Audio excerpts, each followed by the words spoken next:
Why migrants struggle to make friends in Australia? What's the real reason?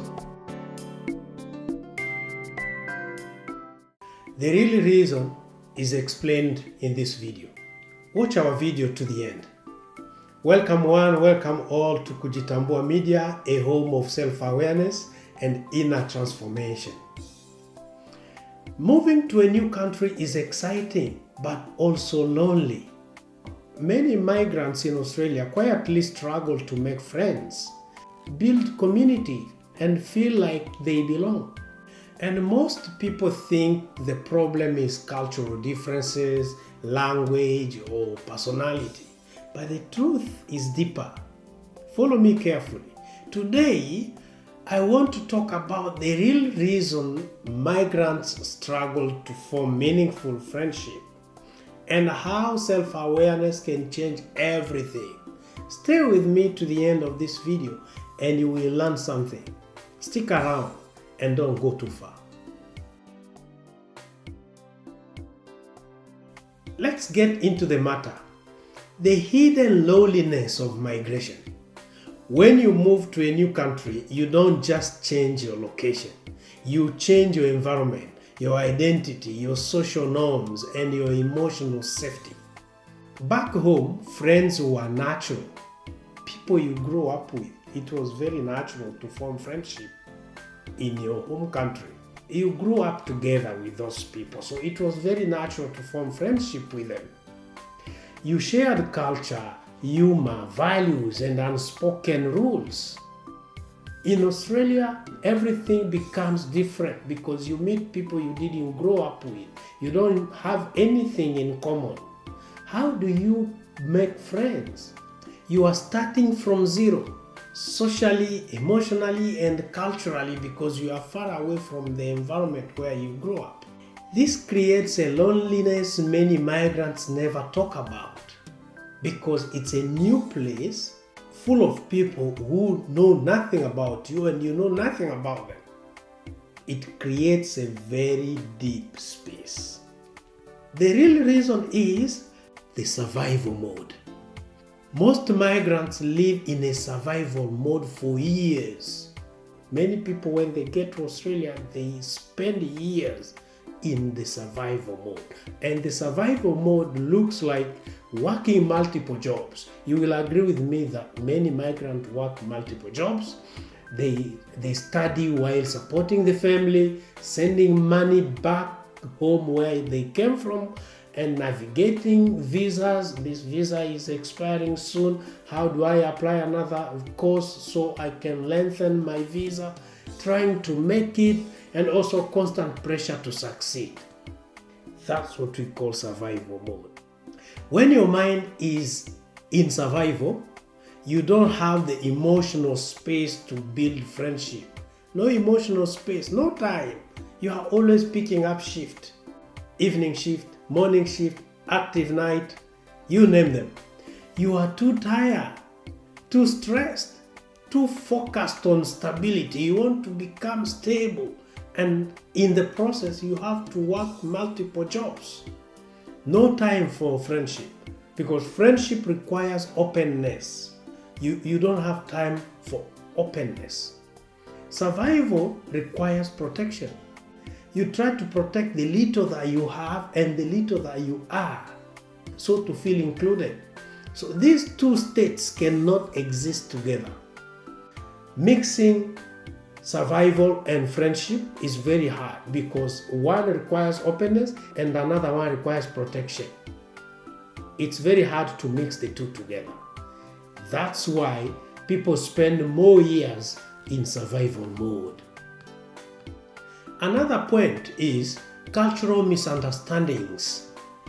Cultural misunderstandings. Australia has a different social rhythm. Australians value personal space, independence, low pressure socializing, let's catch up culture, and soft communication. Many migrants, on the other hand, come from cultures that value community, togetherness, frequent visits, direct communication, and shared responsibility. When these two worlds meet, misunderstandings happen. Migrants think Australians are distant. Australians think migrants are intense. Both sides are simply following their cultural programming, because for migrants, togetherness and frequent visit is something very meaningful. For Australians, that personal space matters a lot. So one group thinks of the other group differently. Both now sides are simply following their cultural programming, and no one to blame up to that point. Let's talk about emotional barriers. Migration creates emotional walls.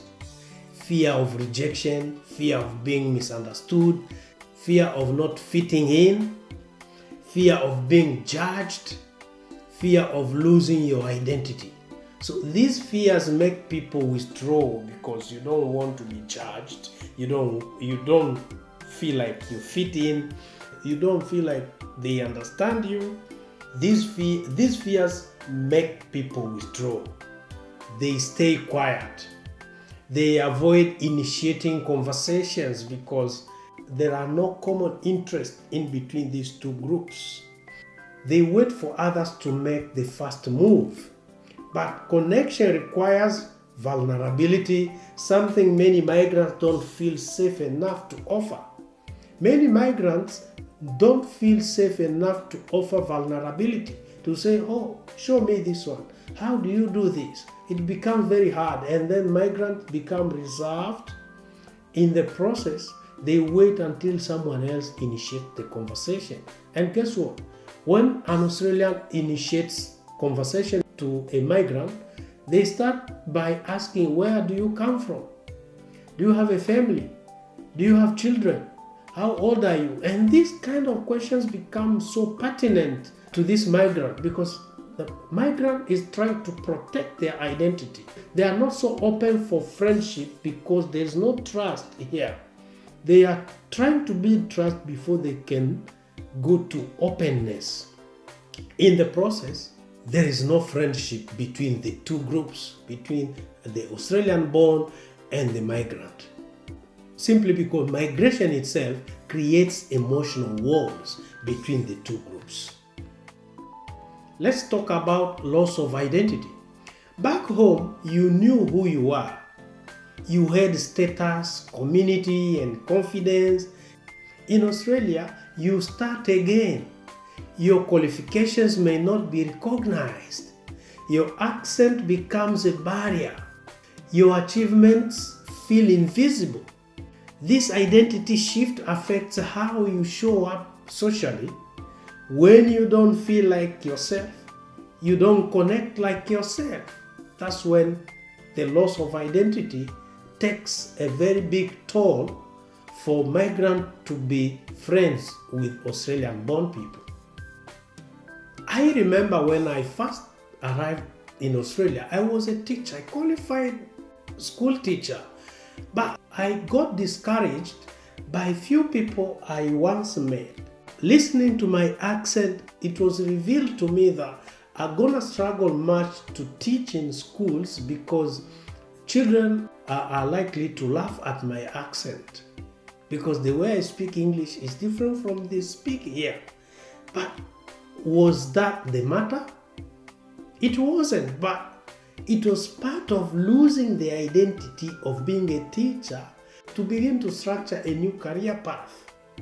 When your qualifications are not recognized, you feel challenged and also you lose the identity you used to have. And that alone can cause you years of not even having developed any Australian friendship. Let's talk about how self-awareness helps all these matters. Self-awareness helps you understand your emotional triggers, your fears, your cultural habits, your expectations, your social patterns. When you understand yourself, you stop blaming the country. You don't need to spend more time blaming the country when you understand yourself. You start understanding your experience. So your experience shapes you much than being in a new country. You begin to approach friendships with clarity, confidence, and openness. You become so close to everyone else around. Try to show your vulnerability that there are things you need to learn, there are things you need to improve, there are things you need to adjust in order to feel you fit in the new society. By closing this expose, I must confess that making friends as a migrant is not easy. I'm speaking from personal experience. It's not easy to make friends in a place where you don't know anyone, where you don't trust anyone, and then friendship requires openness while you are trying to protect because you are new, you don't know anything around, you don't trust anyone. You can be open to everything. But it becomes possible when you understand what's happening inside you. So self-awareness can bridge the gap between you being new in Australia and how you can start forming friendships. You don't need to change who you are. No, you don't need to change yourself. Stay where you are, stay who you are. But try to create some vulnerability so you can allow some people to come closer to you. You just need to become aware of who you've become. You are no longer the person who used to live where you came from.